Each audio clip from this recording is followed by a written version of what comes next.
antes de arrancar, sí quería dar las gracias a todas las personas de todo Iberoamérica. Veo gente de España, veo gente de Miami, gente de toda Latinoamérica conectada. Les quería agradecer antes de empezar formalmente, lo va a dar el inicio Andy, por el tiempo. Y ese es el primer mensaje que les quiero compartir. De la clave de lo que vamos a hablar hoy y del libro Claro, Ikigai de Fer, que es un super libro para el que no lo leyó aún. Bueno, si la vida en el fondo es tiempo, ¿no? Y el día que nacemos es como que se da vuelta el reloj de arena y empieza. Si la vida es tiempo, cada día es una mini vida. Y la pregunta, ¿estoy aprovechando al máximo para lo que me haga feliz y hacer feliz al resto, que es parte de lo que nos trae el budismo también? la gente se arrepiente en su lecho de muerte de no haberse permitido ser más felices. Bueno, y esa es parte de la clave de lo que vamos a hablar hoy y del libro Claro, Ikigai de Fer, que es un super libro para el que no lo leyó aún. La idea es que sea una charla de café, no solo entre Fernando o Fer y yo, sino entre todos. Así que los que quieran, destapan los micrófonos, hablan, el chat, la idea es que pueda, opa, arder y vamos a empezar un viaje por la cultura japonesa. Yo les quiero comentar un poco, al menos, cómo me despertó en mí la pasión por Japón, que no la tenía.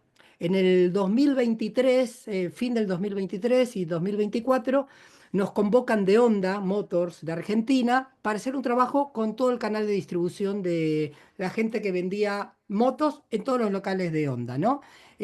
A mí y la gente del equipo de Sama que estábamos trabajando en ese proyecto, nos empezamos a estudiar sobre la historia de Honda, cómo salió Honda, cómo emergieron tantas empresas japonesas después de la Segunda Guerra Mundial, y nos empezó a apasionar el tema. Nos empezó a apasionar tanto que yo terminé haciendo un viaje hace poquitito para seguir profundizando y vine enloquecido de entusiasmo y de contento de todo lo que vi. Y la idea de todo el equipo de Sama hoy para ir cerrando el año era poder compartir parte de estas enseñanzas. Yo siento que no sé nada de Japón y quiero seguir aprendiendo cada vez más, quiero compartir lo poquito que voy aprendiendo y que me fue moldeando la cabeza, y decidimos invitar a un experto en el tema que sí sabe de esto, y lo mamó además desde chiquitito y lo estudió y lo escribió en libros, que es Fer. Así que la idea era poder hacer un viaje por el viaje hoy compartiendo ideas, y que Fer nos pueda ayudar a entender cómo pasó todo esto, de dónde sale todo esto y sobre todo qué aprendizajes podemos tomar del despegue de las empresas japonesas que en 70 años de cenizas emergieron a ser potencias y marcas globales como Honda, Toyota, Yamaha, Sony, ¿no? Todas las que ya conocemos, como en 70 años estas empresas han dominado el mundo. Entonces, ¿qué hay detrás de escena? Y Fer es la persona indicada, creo que la que más sabe en Iberoamérica, para ayudarnos a descubrir pistas, ¿no? Porque cuando decimos, bueno, esto es el Japón de hoy, ¿no? Entonces, este es el Japón de hoy. Pero la pregunta es, ¿y de dónde viene este Japón? Entonces, esta tecnología de hoy, una calle de Tokio con esta tecnología. Fíjense, carteles gigantes en 3D, 4D. Ahora, ¿de dónde sale Japón hoy? Y viene de un país de más de 10.000 años, ¿no? Cuando en Argentina decíamos, celebramos el bicentenario, y en Chile, en Colombia, en México, todos estamos pegando los 200 años y nos parece que ya éramos viejos, ¿no? Fíjense, una cultura que viene con más de 10.000 años de historia, todo lo que hay atrás, y nosotros que con 200 años sentíamos que ya somos mayores o adolescentes, somos bebés, cuando vemos estas culturas, ancestrales y con tanta experiencia. Ahora, Japón en realidad vino, hoy se habla del emperador, pero en realidad los que más mandaban en aquel momento eran los yogules, que decían que venían de los dioses. Abajo había señores feudales, cada uno tenía sus ejércitos de samuráis, se peleaban entre ellos hasta que un shogun dijo, vamos a pacificar Japón, trató de buscar la armonía, pero cerró Japón, y quedó desconectada de Occidente. Hasta que un grupo de señores feudales se juntan con el emperador y dijeron, nos estamos quedando fuera del tren del mundo. Hicieron como un golpe de estado donde el emperador, que solo tenía temas religiosos, empezó a tomar el poder y abrió Japón al mundo, trayendo maquinaria de Occidente, y tecnología de Occidente para modernizar el país. Y así se empezó a modernizar. Ahora, se modernizó tanto que incluso armó una máquina bélica militar, entraron en la Segunda Guerra Mundial con Alemania y con Italia y perdieron la Segunda Guerra Mundial.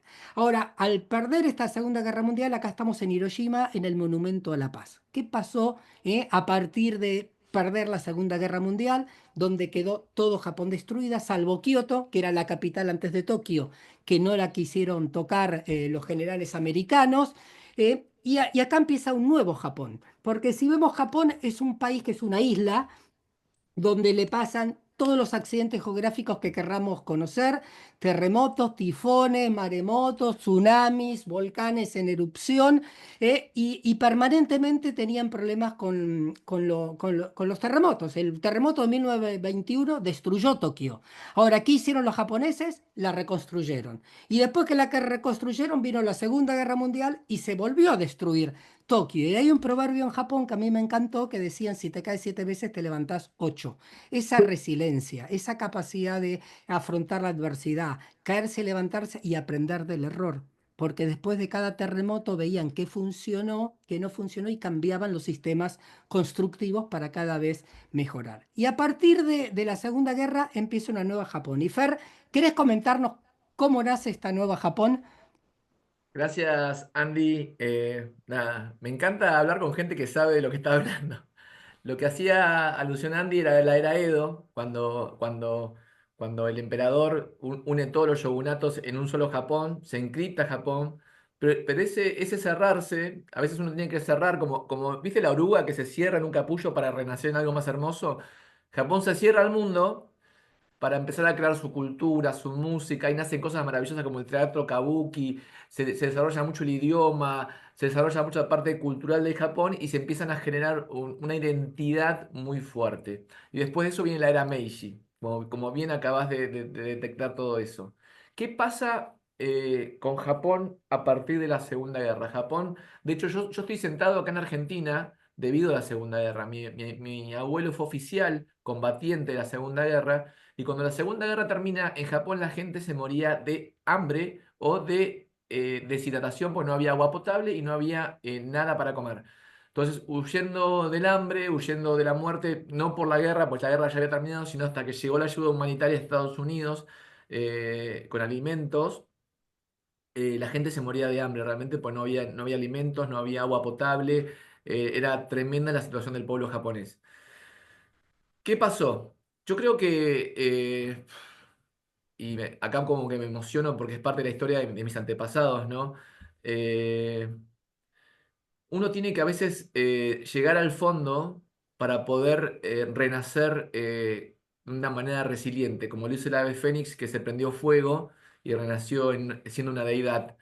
Japón tuvo ese fenómeno. Japón fue un imperio muy, muy poderoso, muy, muy poderoso. De hecho, dos islas perdidas en Okinawa invadieron Corea, invadieron China. Ellos querían conquistar el mundo mediante las armas y lo lograron. Lograron ser dueños de casi todo Asia en algún momento de la historia.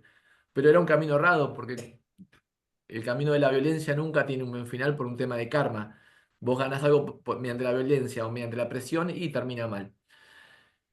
En Japón, a partir de haber tocado fondo y de tener que empezar de vuelta, renace un nuevo Japón, un Japón moderno, un Japón abierto al mundo, un Japón dispuesto a aprender del resto de los países. Pero creo que la clave, Andy, fue que ellos evolucionan siendo uno de los países más modernos del mundo. Recomiendo a todos los presentes, yo sé que hay gente que ha viajado, gente que conoce otros países, pero recomiendo de corazón, y acá lo digo objetivamente, que visiten el Japón. Que visiten Japón. Nadie vuelve de Japón siendo igual. Es un viaje transformador. Porque ahí ustedes van a poder ver, y vuelvo al punto, cómo conviven la última tecnología, es el país más moderno del mundo, la última tecnología con un ADN de esto que contaba Andy en su introducción, que fue muy rica, con un ADN cultural tan fuerte. O sea, ellos crecieron sin olvidarse que son japoneses.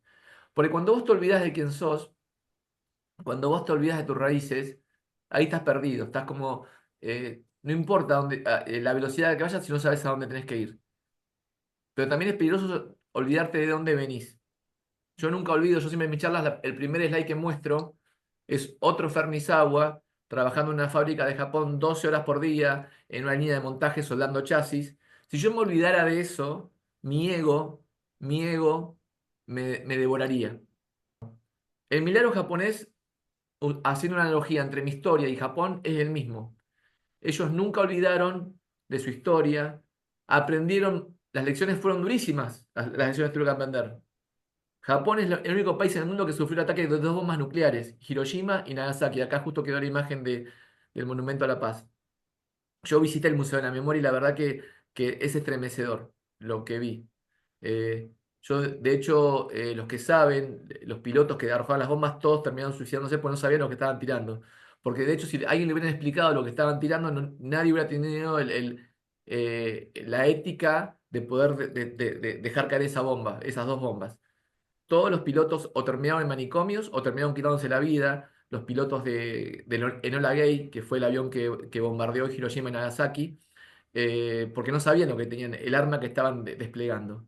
Las lecciones fueron durísimas, pero Japón toma esas lecciones durísimas como fuertes aprendizajes para no volver a cometer el error del pasado. Tratar de conquistar el mundo mediante la fuerza. ¿Cómo lo conquistaron? Díganme todos y todas. Tenemos 68 personas conectadas. Eso es un lujo, Andy. 68 personas en vivo es un lujo, más con la calidad y la cantidad de gente que estamos hablando. Díganme ustedes si ustedes miren alrededor de donde están ahora sentados, por lo menos hay 5 o 6 productos que fueron manufacturados, creados en el Japón. Y si no fueron creados en el Japón, son patentes japonesas. Capaz que fueron filiales de la India o del sudeste asiático, pero la patente es japonesa. Entonces, Japón renace, volviendo a la pregunta original, Andy, con la misma voluntad de poder crecer, evolucionar y conquistar el mundo, pero no mediante la violencia, sino mediante el conocimiento. Y claramente lo han logrado. Me gustaría retomar lo que dijiste y cómo lo lograron, ¿no? Y cómo surgen estas empresas que en tan poco tiempo conquistan el mundo, porque cuando hacemos el doble clic, ¿no? Y empezamos a ver, bueno, Honda, Suzuki, Yamaha, Tremendo, Kawasaki, tremendo, Kawai, Canon, Nikko, Toshiba, Panasonic. Entonces, y la pregunta tremendo. es, ¿cómo lo lograron? Y Bien, háganse cada uno la pregunta, ¿no? Porque estamos en muchos países. ¿cómo ¿Cuántas lo marcas? lograron? ¿Cuántas marcas globales tiene Bolivia? Tiene Paraguay, tiene Argentina, Para tiene Chile, empezar a tiene responder tu Colombia, pregunta, Andy, tiene México, ¿eh? Y ellos lo lograron. ¿Y cómo lo lograron? Es la gran pregunta. Fer, para responder tu pregunta voy a empezar por una frase, justo la primera marca que aparece ahí en el cartel, de Soichiro Honda. Soichiro Honda dijo una frase que es la siguiente: Nunca dejes, nunca dejes que tus fracasos lleguen a tu corazón, ni que tu éxito llegue a tu cabeza. Así lo lograron. Nunca dejes que tu fracaso llegue a tu corazón. No importa, como dijiste vos, si te caes 1000 veces, parate 1010, no ni 1001, 1010 parate. No te castigues por el error es parte del aprendizaje. Pero tampoco es tan grave, es tan grave castigarte por error como que tu ego y tu éxito se te suba a la cabeza. Porque ese es el momento en que te convertís en Kodak, Blockbuster, BlackBerry, sigo nombrando, empresas que fueron líderes en su segmento y como su ego y su éxito les llegó a la cabeza, no supieron leer las señales sensibles que el mundo le estaba diciendo, che, va para otro lado. Cuando al dueño de ujú, BlackBerry le dijeron, se viene la pantalla digital, touch, no, es un error, dijo el tipo. La gente ama mi teclado, ama la bolita esa para buscar. Mirá, ¿dónde está BlackBerry? Que era un símbolo de estatus. ¿Te acordás, Andy? En los 90 el que tenía un BlackBerry era sí, un sí, CEO. sí. Yo nunca tuve un RIM, BlackBerry, por una ejemplo. empresa canadiense que tenía doble CEOs en distintos lugares Desapareció, y no se existe más. llevaban mal entre ellos. Quebraron, igual ¿Saben, que saben, Nokia, volviendo al mismo ejemplo, ¿saben qué marca inventó la cámara digital? Kodak. Kodak. Un ingeniero de Kodak descubrió que se podía digitalizar una imagen. Cuando lleva ese producto al directorio de Kodak, Kodak le dice a este ingeniero, si nosotros sacamos este producto al mercado nos fundimos, porque nuestro principal negocio es la venta de químicos de revelado y la venta del rollo fotográfico que ellos tienen un monopolio tremendo a nivel global. Ujú. Eh, ¿Qué le pasó a Kodak? Lo que les dije al principio, olvidó sus orígenes. El propósito de Kodak era retratar los mejores momentos de tu vida, no hacer dinero. ¿Se entiende la diferencia? Tu propósito no es hacer dinero, tu propósito es retratar los mejores momentos de tu vida. Y si esta tecnología lo puede hacer de una manera más cómoda, más accesible y más fácil, tenés que invertir la mitad de tus revenues en invertir en esta tecnología. En los 90 y pico, Cuando Kodak decide sacar su primera cámara digital al mercado, era muy cara, ya la competencia la había pasado por arriba, y así terminó la historia. Roberto, te escuchamos, Ruperto, va a ser un dale honor nomás. contar con tu aporte. Sí, no, dos cosas que tienen que ver con lo que estaban hablando. Tuve la suerte de estar en una charla en Estados Unidos donde el último CEO de Kodak mostró el propósito que tenía Kodak y mostró el que tenía Hewlett Packard después. Y ellos se definían como una compañía de productos químicos, digamos, ¿sí? Y mostró la de HP que dijo, bueno, nosotros queremos administrar los recuerdos de la gente y dijo, Tremendo, y, tremendo. es- y esto nos mató. Y, y, Una de las y- cosas que quiero sí, compartir también es que tuve la oportunidad después de los bancos de que algún loco me contratara en el mundo del retail, que Falabella. amé con profundidad. Trabajé 10 años en Falabella, primero en Chile y después como director regional. Y el dueño de Falabella, con quien compartí sus últimos 3 años de trabajo en la compañía, me agarró el primer día y me dijo, mire, aquí hay una regla muy importante, hay que equivocarse y rápido, porque cuando nos equivocamos rápido, aprendemos antes que la competencia. excelente, Ruperto. El truco está en no equivocarse en lo mismo 2 veces. Entonces me dijo, yo nunca lo voy a castigar porque se equivoque, salvo que se equivoque 2 veces en lo mismo. Creo humildemente que el gran salto evolutivo para hacer la gran patria grande que soñaron nuestros próceres, San Martín, Bolívar, que soñaban la América grande, la América unida, es ese salto evolutivo, equipo. Empezar a entender que el bien común es más importante que mi beneficio personal, equipo. Si yo me ocupo del bien común, si a mi vecino le va bien, si a mi jefe le va bien, si a mis empleados le va bien, por default, pensemos, usemos lógica y sentido común. Si a todos le va bien y yo trabajo por el bien común, a mí me va a ir bien. Esa es la lógica japonesa. Y acá respondo a tu primera pregunta, Andy. El milagro japonés se debe al sentido de comunidad. Y si no, dato mata relato. ¿Por qué los japoneses limpian los estadios en los mundiales? Las fotos se hicieron virales por las redes sociales, pero siempre lo hacen, dejan los lugares mejores de que lo que lo encontraron. Y yo te aseguro que ningún japonés que está limpiando el estadio lo hace para que le saquen la foto. Obviamente, gente de otros países les llama tremendamente la atención que vayan con las bolsas preparadas. Ellos ya traen las bolsas en su mochila para limpiar el estadio, porque ellos entienden que el bien común está antes que mi beneficio personal. Y creo que cuando nosotros, los latinoamericanos, podamos hacer ese salto de conciencia, de pensar en el otro antes de pensar en mi beneficio, somos la potencia global, pero por excelencia. En Japón, por ejemplo, te les voy a contar algo. Está muy mal visto decir, por ejemplo, los uso de ejemplo los que estoy viendo. Roberto Gallo, yo necesito. Ruperto Edward, yo necesito. Andrés, yo necesito. No, no, no, no, no. Es la lógica inversa. Andrés, ¿qué necesitas? Ruperto, ¿qué necesitas? Roberto, ¿qué necesitas? Y con esa lógica, en algún momento, ustedes tres me van a preguntar a mí. Yo voy a tener tres personas dispuestas a ayudarme a mí. ¿Se entiende la lógica inversa? Nosotros estamos muy acostumbrados a decirte, Ruperto, sabe, yo necesito tal cosa. Roberto, por favor, ¿me puedes ayudar en esto? Andrés, necesito esto. No, no, no, no. La lógica japonesa es inversa. Es, Andrés, ¿en qué te puedo ayudar? Ruperto, ¿en qué te puedo ser útil? Roberto, ¿en qué te puedo servir? Acá, líderes de compañías, háganse esa pregunta introspectivamente. No hace falta que lo escriban ni que lo digan en voz alta. Hoy, ¿a cuántas personas les soy útil en mi compañía? Y ahí pongan el nivel de líder que son.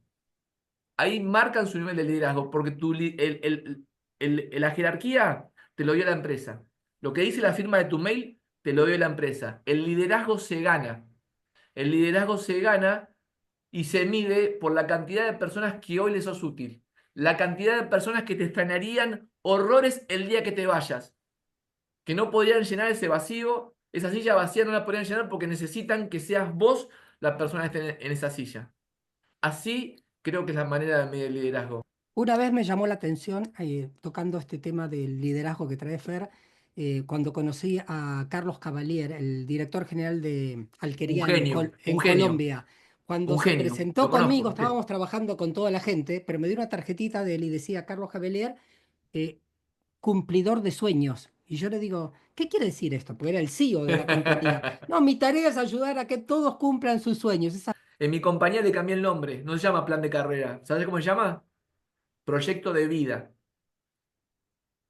Porque la vida es la misma. Sos el mismo Ruperto, el que trabaja y el que va a tu casa. Sos la misma persona, no puedes dividir. Entonces le sacamos el nombre del plan de carrera porque no hay que ganarle a nadie. Nombre condiciona, no hablemos más de retención, el talento no se retiene, el talento se gestiona. No hablemos más de reclutamiento, porque el reclutamiento es lo que se buscaban chicos de 18 años para ir a la guerra. No hablemos, no, fijémonos lo que estamos repitiendo por ósmosis. Entonces, el momento del feedback, que es semestral, el feedback formal, el feedback es continuo, ¿no? Pero los momentos calendarizados, ¿sí? No solamente hablamos de trabajo y damos feed forward y coacheamos a nuestros líderes, sino también le preguntamos sobre sus aspiraciones. La palabra que dijiste, Andy, es maravillosa. ¿Qué soñás? ¿Qué soñaste vos cuando te recibiste? ¿Por qué elegiste estudiar esto? ¿Por qué elegiste trabajar con nosotros? ¿Por qué te seguís quedando? Hay un libro vinculado a esto que se llama El cliente no es lo número uno, la gente es lo número uno, ¿no? Ahora, la pregunta es cuántas compañías toman a su equipo como el primer cliente. Así como el cliente hay que fascinarlo, sorprenderlo, deleitarlo, primero lo primero, volvemos a Kobe, sería mi gente. Y hay muchos estudios, el más grande de Harvard, que marca una correlación directa entre satisfacción de la gente en trabajando en la organización con satisfacción del cliente. Por lo tanto, es ganar, ganar. Ni siquiera es por filantropía o por tema de negocios. Es que a todo el mundo sería un juego positivo. Y a mí algo que me llamó mucho la atención fue cómo es la educación en Japón. Entonces, a los chicos en la escuela primaria nadie repite los grados, por ejemplo, para cuidar el amor propio y el respeto y que no haya bullying, pero se los prepara en valores que son la base de lo que viene después. Entonces, por ejemplo, el respeto a los mayores, el respeto a la autoridad, limpian su aula ellos, no hay alguien que lo limpia. Las partes comunes del comedor, los baños los limpian ellos también. Por lo tanto, saben lo que cuesta limpiar las cosas y después no las ensucian para los demás. Ahora, eso sí, la primaria nadie repite de grado y la secundaria se empieza a ser más exigente. Los primeros 3 años de los 6 años de la secundaria son fáciles, pero los últimos 3 es muy exigente. Y cuando hablamos muy exigente, son muy exigentes y con los exámenes finales de los últimos años de la secundaria se define y la escuela define, vas a trabajar o vas a la universidad. Y dependiendo tu nota, a qué carrera puedes aspirar y a qué universidad. Y la universidad no es gratis, que se discute mucho en muchos países si es paga, pero te dan créditos con tasa subsidiada que los pagues después que te recibiste. Y Es verdad, la educación inicial de Japón no hay contenido académico, son contenidos de valores, de civismo, de cómo ser mejor ciudadano, mejor vecino, mejor persona. Eso es verdad. También es verdad que no hay personal de limpieza, ¿sí? De hecho, Japón no hay empleadas domésticas en Japón. La gente limpia su casa, o sea, es así. Casi no hay personal doméstico. Acá quiero sumar sobre un comentario que dice Adriana Garbarán, que dice, CX empieza con EX.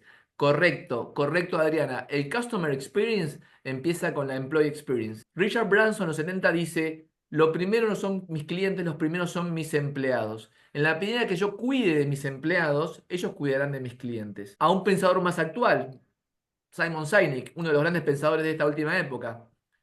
Hace poco hizo un tweet que se hizo viral que decía, el 100% de los clientes son personas, el 100% de los empleados son personas, el 100% de los managers son personas, el 100% de los accionistas son personas. Por lo tanto, un tema lógico, lógico.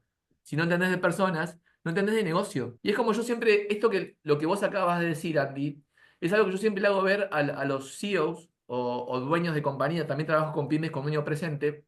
Digo, a ver, Andy, contame, ¿a vos qué te importa, la gente o la plata? No, a mí la gente no me importa, a mí me encanta la plata. Bueno, ok, hablamos de plata.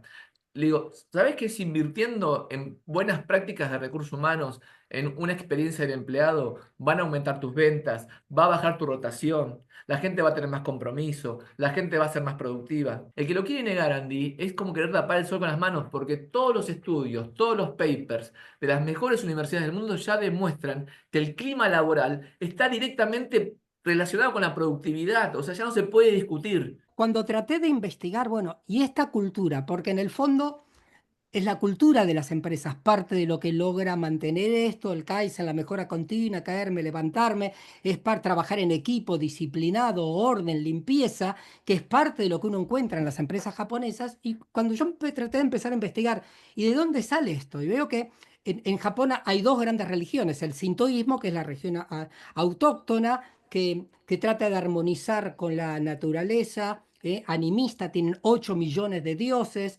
respeto lo colectivo antes que lo individual, entonces respetar al otro, el objetivo común, respetar a cualquiera, no por, en función de su situación económica, lo que decías, son valores que hace que respetes al barrendero y respetas a cualquier persona porque son personas, y somos todos que venimos de los dioses, pero eso se conjuga con el budismo que vino después, que habla de la Claro. disciplina, del autoconocimiento, de reducir el ego, búsqueda de la felicidad. Entonces, todo esto junto, yo creo, fue una base que ayudó a construir parte de la Sí, cultura japonesa. escuelas como la del Bushido, que todos los managers, te contaba en la previa que todos los managers japoneses estudian el Bushido. El Bushido es el arte de la guerra, es el código samurái que te enseña sobre el respeto, sobre el defender al más vulnerable, sobre no hacer abuso de tu poder, porque eran guerreros muy poderosos los samuráis, pero ese poder requería también una gran responsabilidad, ¿sí? No hacer abuso de ese poder. Acá hay muchos directores, tomadores de decisiones, por eso el poder que tienen es una gran responsabilidad. A todo lo que sumaste del tema religioso, también le sumo otras prácticas como el bullido, que es el código del guerrero, que era la línea ética y de conducta que regía la vida del samurái. Para ir resumiendo quizás del milagro japonés, ¿no? Muchas de las cosas que vinimos hablando, lean si quieren el chat que tienen muchos aportes muy ricos. Imaginemos 1945, Japón destruido. Mucha gente, así como de España y de Italia se iban, también por la guerra, de Japón también se fueron muchos y se fueron por el Pacífico y por lo tanto llegaban al puerto de Perú y de Perú muchos iban a Brasil donde están las grandes colonias japonesas.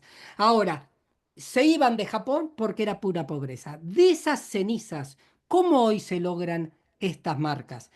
O estas marcas, o estas marcas, o estas marcas Tiger, ¿no? Entonces empezamos a ver, hoy Uniqlo es el tercer grupo en indumentaria más grande del mundo, ¿sí? Primero Inditex con Zara. Pero ¿de dónde salió Uniqlo? En 1949, un sastre en Hiroshima, 4 años Es después que verdad. tiraron la bomba, que murieron 120.000 personas aproximadamente, en Nagasaki murieron menos, 70.000, pero en un país destruido, bomba, 4 años después, un sastre que tenía un poco el nombre del libro de Fer, Ikigai, tenía un propósito, amaba hacer ropa. Era un sastre que en una pequeñita tienda hacía ropa a medida, había encontrado una manera de teñir de determinada manera la ropa y tenía unos diseños muy buenos.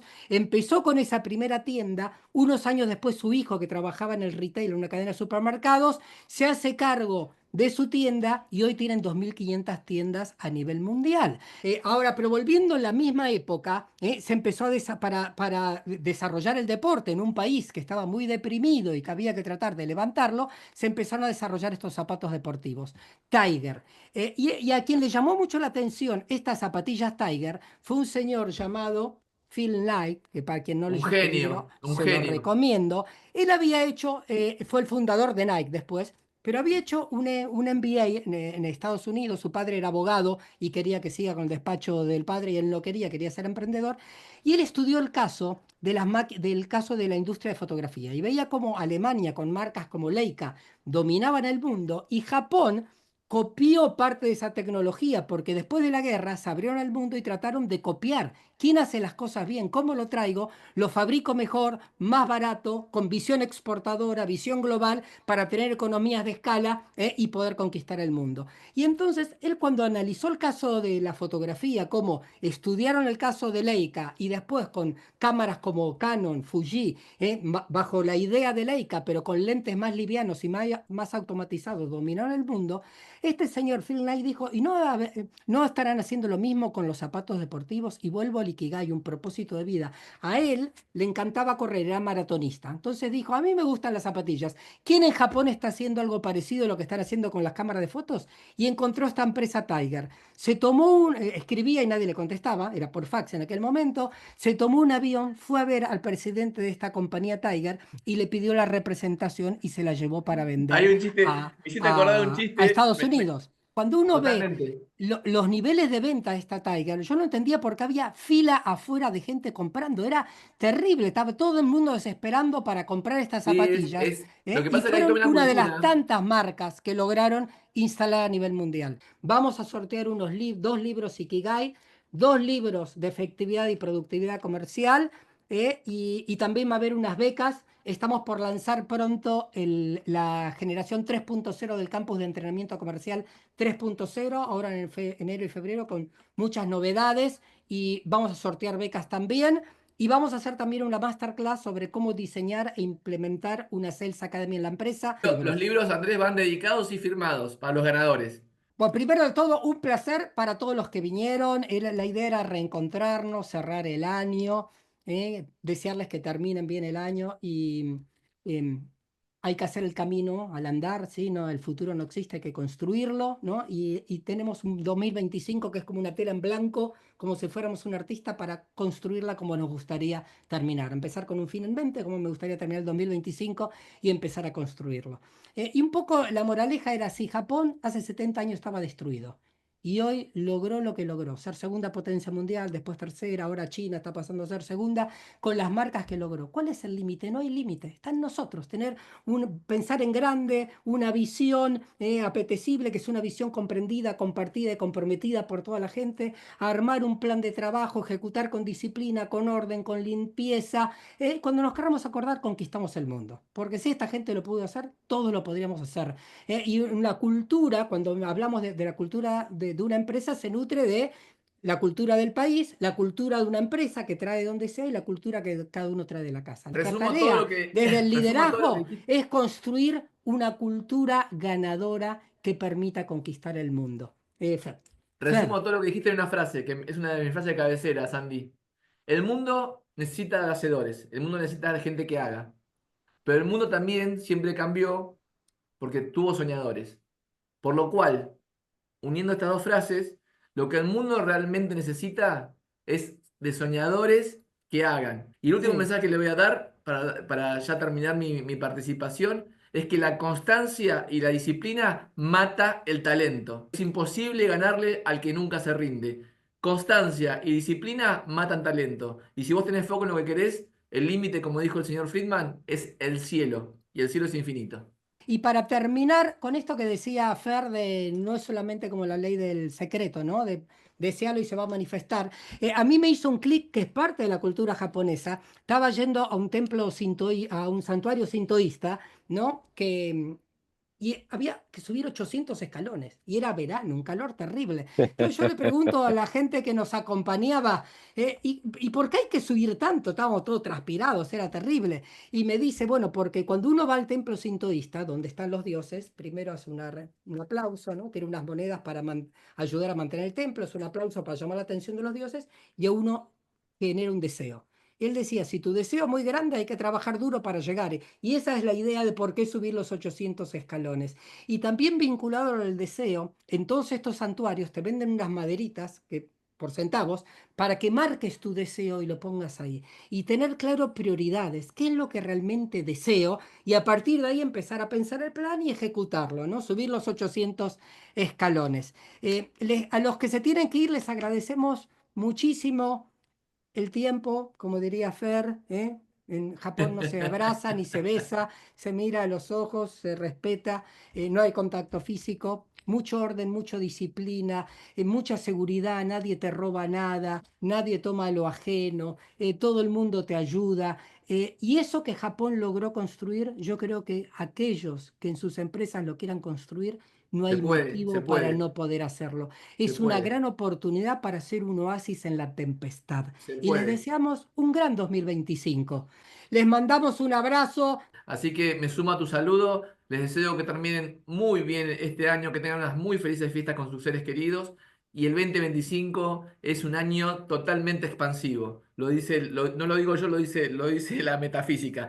2025 es un año expansivo. O sea que aprovecharlo, proyectos, sueños, métanle todo el año que viene porque va a suceder. Les mando un fuerte abrazo desde Argentina a Buenos Aires, a disposición y a las órdenes. Muchas gracias. Muchas gracias Gracias a por tu ambos. generosidad, Fernando, y un abrazo inmenso a todos y seguimos en contacto. Felicidades. Los queremos mucho. Hasta Gracias. luego. Gracias. Muchas gracias.